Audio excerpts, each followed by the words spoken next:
expected. That is, they were not living the way God wanted them to. Isaiah continues this parable of the vineyard in chapter 5, verses 3 to 6, saying, "Now, inhabitants of Jerusalem and men of Judah, judge between me and my vineyard. What more could have been done for it that I have not done?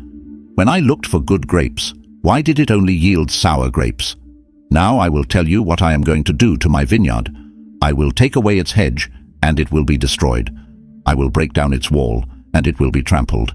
I will make it a wasteland, neither pruned nor cultivated, and briars and thorns will grow there. I will command the clouds not to rain on it." This was a strong message of judgment. Isaiah was warning that if the people did not change their ways, God would allow bad things to happen. He used the image of the vineyard to help people understand that their actions had consequences. While Isaiah was busy preaching to the people, he also started to get involved with the kings of Judah. One of the first kings Isaiah interacted with was Ahaz. In chapter 7, we see Isaiah advising the king during a very difficult time.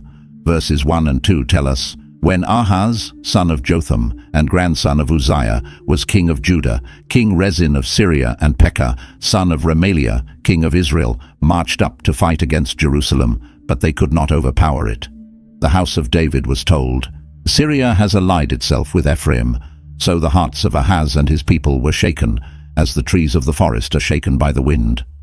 This was a very frightening situation.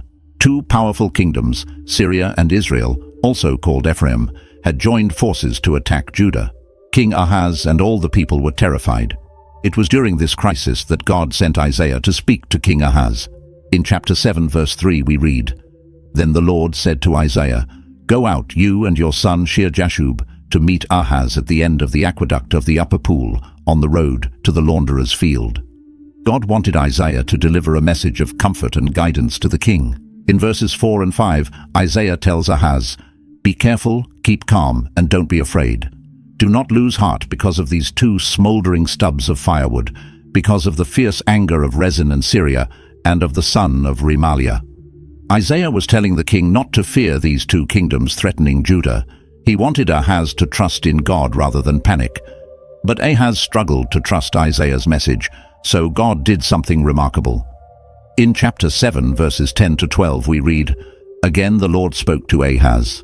'Ask the Lord your God for a sign, whether in the deepest depths or in the highest heights.' But Ahaz said, 'I will not ask. I will not put the Lord to the test.'" God was offering